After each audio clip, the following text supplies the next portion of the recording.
Masuk lagi gitu. Iya, jadi mohon maaf ya kan. Nah, terputus karena kita pakai yang gratisan ya. Kalau yang gratisan udah begitu dia. Agak terbatas dia. Ya kualitasnya juga kurang kalau gratisan. Tapi nggak apa-apa. Kita lanjut kembali. Nah, itu tadi psikolog tadi berperan atau dalam eh, menentukan bagaimana seseorang itu bisa mengakui tindak pidana yang dilakukannya kan gitu. Nah, yang seperti kata kepolisian, tidak ada tindak pidana yang dilakukan secara sempurna. Pasti ada meninggalkan bukti kan gitu. Nah, jadi setelah ilmu psikologi bisa membaca daripada karakter manusia, maka kan dilihat lagi bagaimana terduga ini tadi melakukannya. Apakah ada unsur kesengajaan atau tidak? Kan gitu. Maka dibutuhkanlah ilmu psikiatri,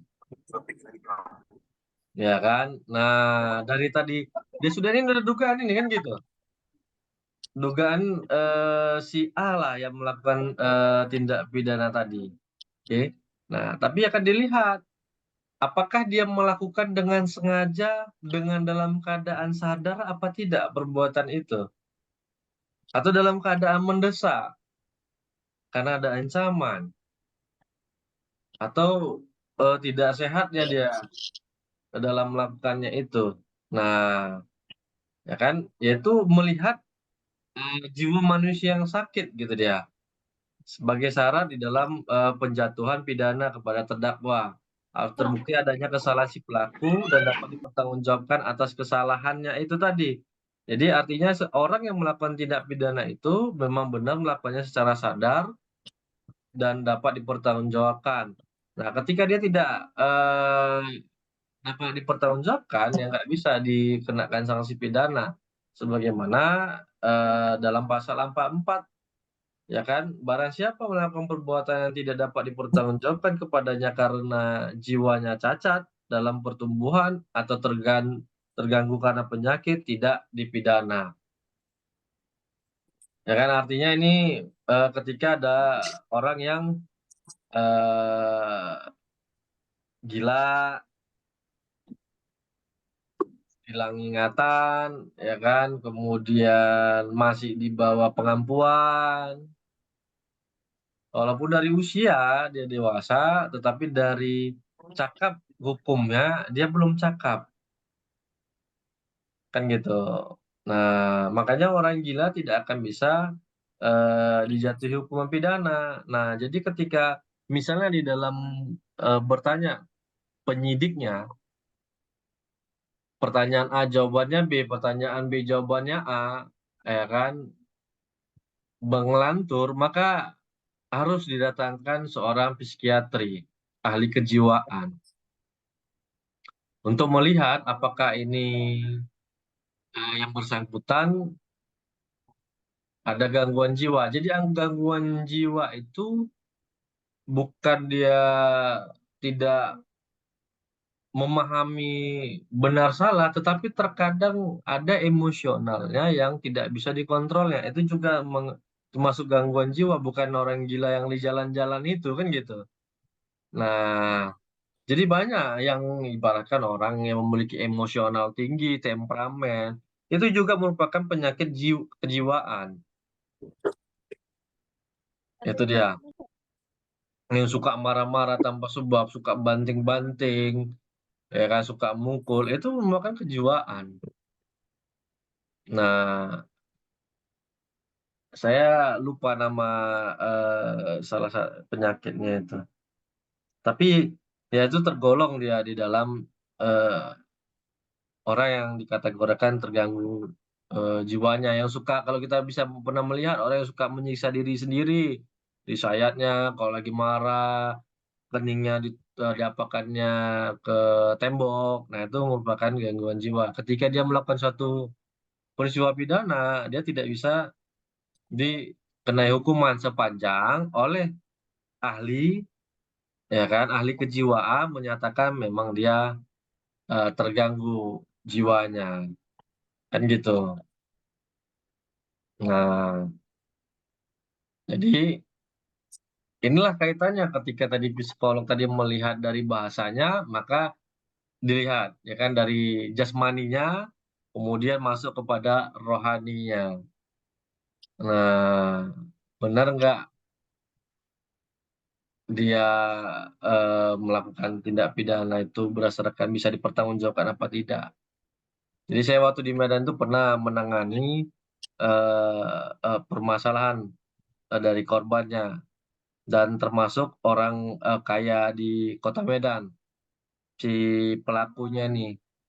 Nah, dia menyewa, ada pengacara, ada preman, bahkan polisi. Jadi untuk menculik klien saya pada saat itu. Akhirnya dapat semuanya. Nah, yang disuruhnya itu semuanya dihukum pidana. Tetapi dia tidak dihukum pidana. Kenapa? Karena dia memiliki riwayat kejiwaan. Jadi ya secara fisik dia sehat, secara fisik. Oh, mohon maaf, rupanya close kamera saya. Secara fisik dia sehat, tidak ada kita lihat keanehan dari penampilannya. Kalau orang ngomong apa, orang gila itu kan ada apa apanya kan gitu. Dari wajahnya, dari caranya berjalan ataupun berpenampilan kan gitu. Ini enggak ya seperti orang sehat, tetapi dalam keadaan tertentu dia bisa emosional tidak terkontrol, dia bisa menganiaya orang gitu dia. Bahkan menganiaya diri sendiri gitu. Nah, habis itu sudah kembali lagi dia seperti normal. Nah, akhirnya dia ya bebas gitu dia. Bebas karena dia memiliki riwayat memang pengusaha di Kota Medan. Pengusaha. Jadi ya sudah, dia nggak dihukum apapun. Sementara orang suruhannya ada polisi, ada pengacara, ada ormas, masuk semuanya dihukum pidana gitu dia. Nah, jadi klien kita diculik, habis itu dibawa ke hotel daerah Padang Bulan, kemudian dilucutin sama rokok, ditelanjangin gitu sama dianya gitu. Nah, ya pada saat press conference rilis di Polda Sumut, dia malah begini gayanya, begini-gini. Nah, jadi ya akhirnya datang apanya, dokter pribadinya, ya memiliki riwayat, udah akhirnya bebas kan gitu. Nah, ternyata eh, pernah kami cari data ataupun telusuri, di perbankan juga banyak masalahnya, tapi orang perbankan nggak bisa nagihnya. Kenapa? Dia mengalami gangguan jiwa, jadi nggak bisa ditagih hutangnya. Nah, jadi salah satu pengusaha di Kota Medan, dan saat ini usahanya masih berjalan, masih masih eksis. Nah, itu dia. Nah, jadi ketika seseorang itu ternyata terbukti memiliki gangguan kejiwaan ataupun mental dari dalam dirinya, maka dia tidak bisa dipidana ya. Hukumannya apa? Di eh, rehabilitasi di rumah sakit kejiwaan dalam waktu berapa bulan, berapa tahun misalnya kan. Atau ketika ada dokternya, maka dikembalikan kepada dokternya untuk disembuhkan.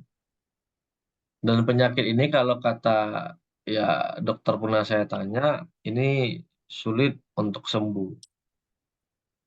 Yang seperti itu memiliki temperamen. Jadi harus hati-hati Bapak Ibu ya kan. Jadi bisa jadi karena beban pikiran, jadi bisa emosional yang tidak terkendali, bisa mengakibatkan orang lain terluka, tetapi keuntungannya ya tidak bisa dikenakan sanksi pidana. Nah, jadi ketika semua dari logika, kemudian psikolog masuk, kemudian kejiwaan dia telah terpenuhi, maka masuklah ilmu kriminalistik, ya kan, untuk melihat dengan apa, bagaimana tindak pidana itu dilakukan, ya kan. Nah, berdasarkan bukti-bukti, keterangan-keterangan, dengan menggunakan hasil yang ditemukan oleh pengetahuan yang dikenal dengan ilmu forensik, misalnya kan gitu. Nah, olah TKP kan tetap ada inafis forensik yang datang untuk melihat buktinya, jejaknya, segala macam. Dengan apa, dengan bagaimana tindak pidana itu dilakukan. Tujuan kriminalistik ini adalah untuk memenuhi unsur-unsur dari suatu tindak pidana. Ya, kita misal katakan dalam hal pembunuhan, barang siapa dengan sengaja, kan gitu, mengambil, ya kan, menghilangkan nyawa seseorang, kan gitu. Nah, unsur dengan sengajanya inilah dilihat bagaimana dia melakukan suatu tindak pidana itu. Nah, jadi dari semua barang bukti, keterangan akan dikumpulkan, nampaklah sebuah alur peristiwa. Ataupun kalau kita dilihat di dalam sebuah proses penyidikan, reka adegan, reka ulang adegan, kan gitu. Nah, ya kan seperti Mario Dandi menganiaya. Nah, bagaimana cara dia melakukan penganiayaan itu terhadap si korban? Dengan apa dia melakukan tindak pidana itu? Kan gitu. Nah, dengan alat atau dengan tangan atau alatnya apa? Dengan alat, alatnya apa? Kan gitu. Nah, mengapa dia melakukan itu? Nah, inilah tujuannya untuk memenuhi daripada unsur-unsur dalam suatu tindak pidana yang disangkakan pasalnya itu. Dan kalau unsurnya tidak terpenuhi di dalam pasal itu, maka ya tidak akan bisa seseorang itu dinyatakan bersalah atau tidak. Seperti itu. Nah, jadi ketika sudah jelas dia bagaimana alur peristiwanya, maka akan enak polisi untuk menguraikan dalam laporannya, ya kan, resume namanya, resume penyidikan kepolisian. Nah, dia akan dengan mudah menguraikan bagaimana peristiwa pidana itu terjadi. Misalnya kita lihat tindak pidana itu dilakukan dengan kronologis, ya kan, pada tanggal sekian, ya kan, tahun sekian, pada pukul sekian, setidak-tidaknya pada sore hari telah terjadi suatu peristiwa pidana, ya kan, di jalan ini yang dilakukan oleh ini, kan gitu, dengan cara sebagai berikut, ya kan, pada pukul sekian si korban dengan mengendarai sepeda motor melintas, ya kan, ataupun si Mardani dihubungi atau di chat pada tanggal sekian, di chat untuk diajak bertemu untuk membahas satu permasalahan cinta segitiga di antara mereka, kan gitu. Nah, kemudian disepakati pada tanggal sekian, pukul sekian, ketemu di sini. Nah, itulah dia ilmu kriminalistiknya, menguraikan bagaimana tindak pidana itu terjadi dan dengan apa peristiwa itu dilakukan. Nah, jadi setelah setelah ditemukan si terduga tadi ini, setelah tepatlah inilah dia, ya kan sasaran tembaknya, katakanlah itu. Sasaran tembaknya itu, tek, maka nanti akan berikutnya ditekankan bagaimana Anda sudah, ini semua tidak ada lagi, ya kan peristiwanya, ya kan. Nah, seperti itu. Nah, forensik akan melihat kalau dia nggak mengakui. Di dalam TKP kami menemukan adanya sidik jari. Dan setelah hasil dicocokkan dengan sidik jari Anda, ternyata identik. Katanya. Nah, nggak mungkin, kan gitu. Kenapa? Ya sidik jari itu tidak akan sama setiap orang ya. Makanya terkadang setiap tindak pidana itu dia menggunakan sarung tangan untuk menghilangkan buktinya. Nah, tapi tadi tidak ada suatu kejahatan yang sempurna katanya kan. Masih ada meninggalkan bukti atau jejak. Nah, itu yang sulit ya kan di dalam menemukannya dalam hal investigasi tadi. Nah, setelah peristiwa itu tahu bagaimana ceritanya dilakukannya, maka muncullah ilmu kriminologi, ya kan? Nah, ilmu yang mempelajari sebab-sebab kejahatan dan bagaimana pemberantasannya. Kejahatan ini diartikan sebagai berbuat atau tidak berbuat yang bertentangan dengan tata yang ada dalam masyarakat. Ya, karena bagaimana eh, kriminolog ini mengapa dan apa tujuan seorang melakukan tindak pidana, kan gitu. Nah, kejahatan mempelajari kejahatan sebagai masalah manusiawi. Kenapa? Apa yang menjadi fenomena seseorang melakukan suatu kejahatan, ya kan di dalam masyarakat itu. Jadi melihat bagaimana dari segi bisa jadi antropologi nanti dikaitkannya dengan sosiologinya, ya kan? Nah, sehingga dia bisa nantinya gejala-gejala itu bisa melahirkan suatu peraturan. Kenapa orang melakukan suatu pidana itu tadi? Ya kan, dari sudut pandang mana dia berpikir itu hal yang biasa dilakukan, misalnya seperti itu. Nah, kita lihatlah di kota Medan yang banyaknya para remaja yang melakukan konvoy menggunakan banyak senjata, ya kan, begal. Nah, ini merupakan fenomena yang harus dikaji secara kriminolog, sosial fenomena, gejala masyarakat. Apa sih sebenarnya penyebabnya? Ini yang seharusnya dikaji di dalam hukum pidana, sehingga ya kan tidak ada lagi ya kan suatu peristiwa ini gitu dia.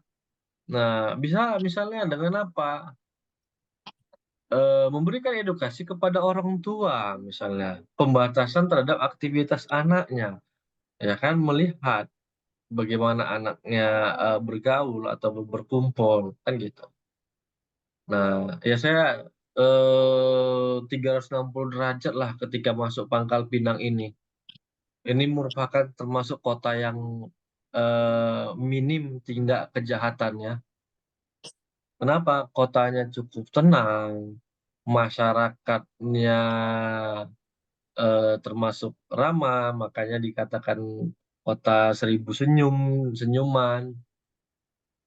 Dan kejahatannya sangat minim, kendaraan-kendaraan itu ya mau kuncinya kita letak di situ, kita di dalam rumah mau berjam-jam, ya kendaraan itu nggak jalan sendiri gitu ya. Nah, beda di kota Medan kan gitu. Nah, ketika ditinggal sebentar, ya kan, hilang. Ya seperti yang kita ada lihat kan di media sosial, bagaimana kejahatan itu dilakukan tidak hitungan menit, tetapi hanya hitungan detik. Nah, sebenarnya mengapa itu bisa terjadi? Apakah itu nggak bisa dihilangkan? Kan gitu. Nah, inilah yang perlu kan itu dikaji dalam segi kriminologi ini tadi gitu. Nah, setelah adanya tadi kriminalistik ya kan untuk melihat bagaimana peristiwa itu dilakukan. Jadi supaya jangan lagi ada peristiwa itu bisa dilakukan, nah, itu nggak kriminologi yang membatasi peristiwa tindak pidana itu. Kalau di kampus kita dosen yang fokus sekarang ini dalam ilmu kriminologi itu Dr. Edi. Tapi kalau belakangan ini saya lihat karena beliau sering menangani tindak pidana kesehatan, nah lebih banyak fokusnya itu. Kalau dulu beliau lebih banyak membahas tentang kriminologi, ya kan, fenomena-fenomena yang ada di tengah masyarakat. Karena hukumnya seperti itu kan kata Muchtar Kusumoatmadja, hukum adalah pembaruan bagi masyarakat, ya kan?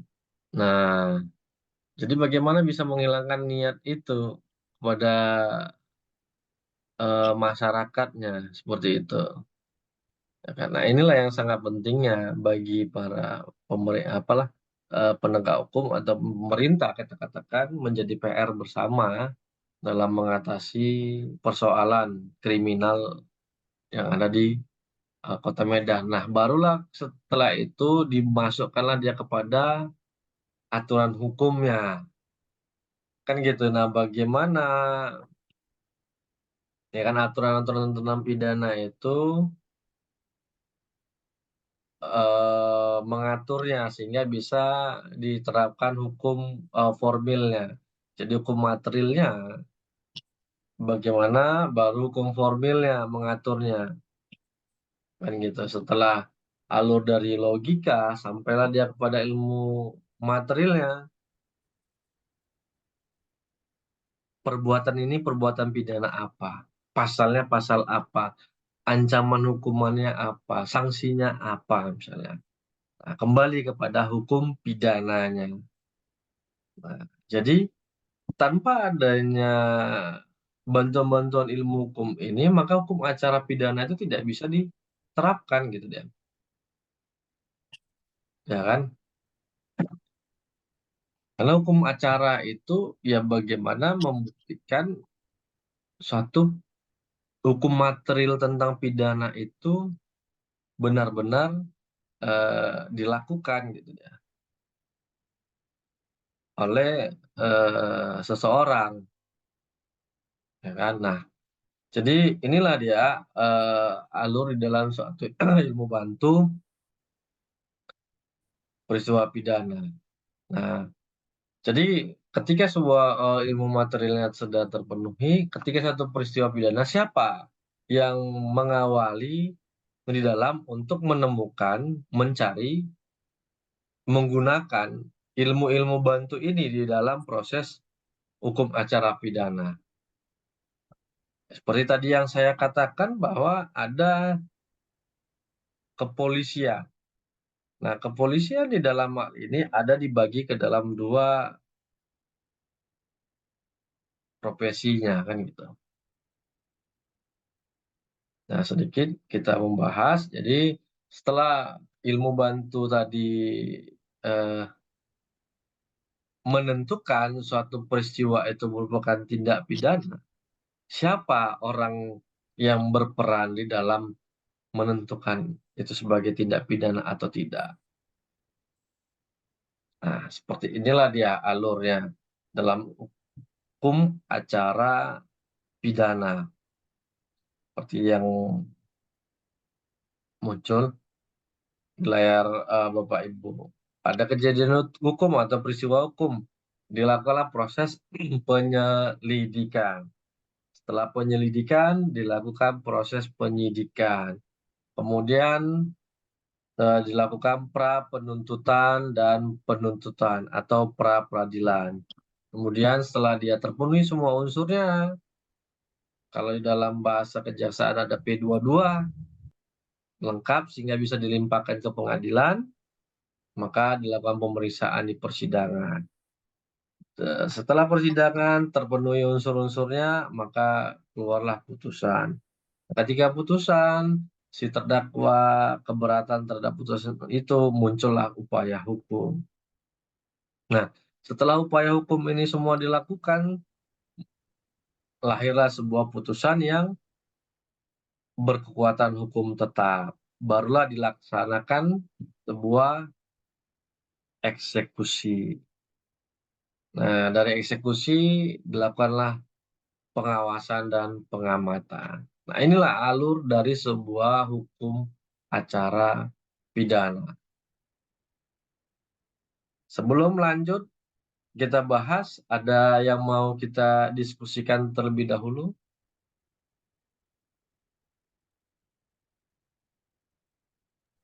Izin Pak, slide-nya boleh dikirim nggak Pak nanti di grup Pak? Ya, nanti di tetap saya kirim di portal juga sudah saya masukkan. Di portal bisa dilihat nggak, Bapak Ibu? Belum pernah lihat sih Pak. Nah, yang lain sudah ada pernah buka portal mahasiswa nggak di bahan kuliah, materi kuliah muncul? Coba nanti dibuka portalnya, kalau memang tidak ada, kabarin. Nanti biar saya share di grup kita. Itu dia. Jadi karena ini linknya tidak berlangganan, jadi saya absen dulu, jangan nanti habis. Tiba-tiba Pak Ibu masuk sulit lagi, ya kan? Jadi saya absen dulu, sambil nanti kalau ada pertanyaan. Agung Saputra Munte, ada Pak Agung? Belum ada ya. Dokter Andre, tadi ada ya, Andreas Heinfree. Ada tadi, mana dokter? Pak dokter, tadi saya ada ngeliat, saya buat Adi dulu, mungkin lagi kamar mandi ya kan, atau lagi ngapain pasien. Anggi Rahmana Sembiring, itu. Siapa siapa? Oke Pak Anggi. Baik, Anissa Aini,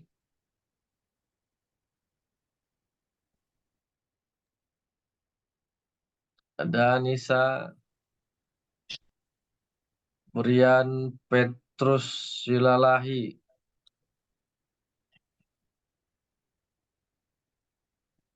ada Koriantas, Kori, tadi ada mana? Nggak salah ada Iya tadi. Pak, siapa? Oke, Kori. David Ezra,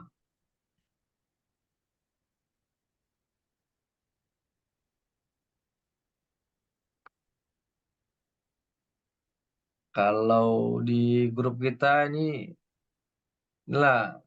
nggak bisa hadir tapi nggak disebutkan namanya karena nama WA-nya nggak sesuai dengan nama sendiri. Aca Bedmood, siapa ini Aca Bedmood? Ini tuh Pak. Hah? Ini. Aini, oh Anissa ini ya. Anissa Aini nggak bisa hadir. Nah itu, ya kan namanya Aca Bad Mood, berarti belum move on ini.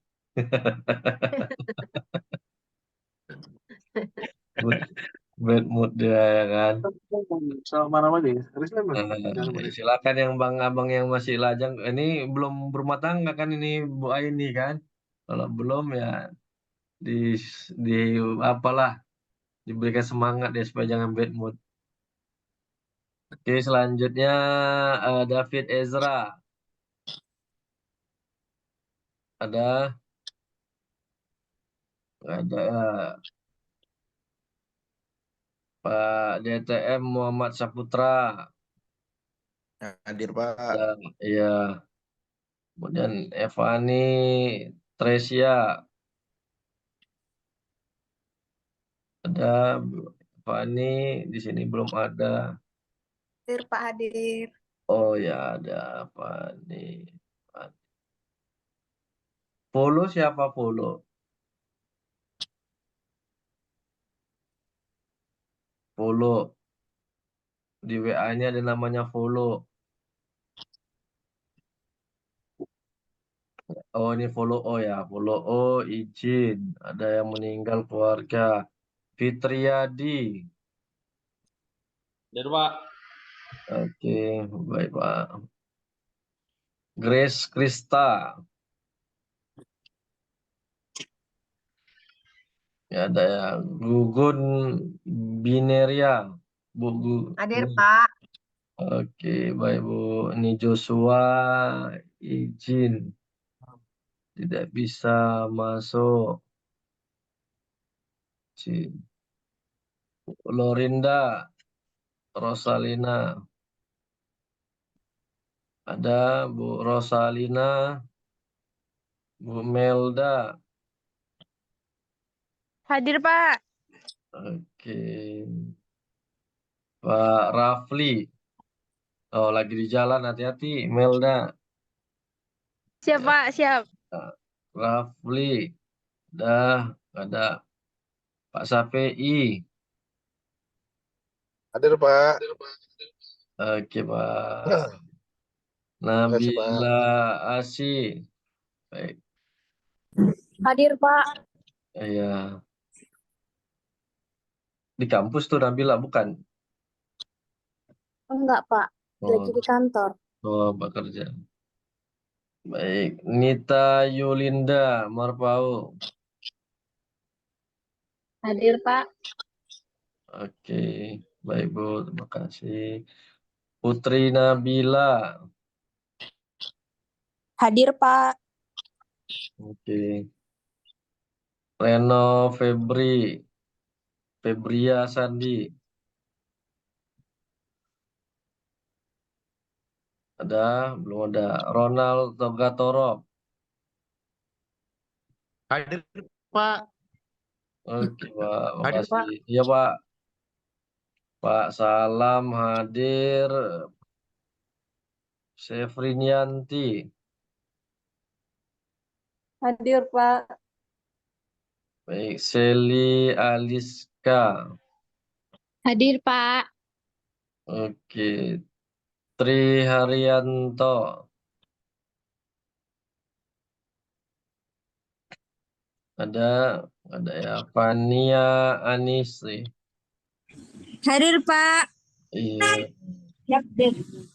Vina Angelica. Hadir Pak. Yuda Saputra. Ada Pak Hadir Zulkifli. Pak. Hadir. Oh, ada. Oke. Kalian aja. Baik. Hadir Pak. Ya, oke. Jadi silakan yang nanti belum di absen bisa WA. Baik, jadi tinggal 6 menit lagi untuk 40 menit kedua. Apakah kita masuk lagi ke 40 menit ketiga atau kita sudahi untuk perkuliahan kita pada hari ini? Bagaimana Bapak Ibu, ada yang dipertanyakan atau tidak? Karena tinggal 6 menit lagi. Zoom-nya akan close dia lagi secara otomatis. Ada yang mau kita diskusikan? Terima kasih Pak. Nggak ada ya? Ya ada Pak.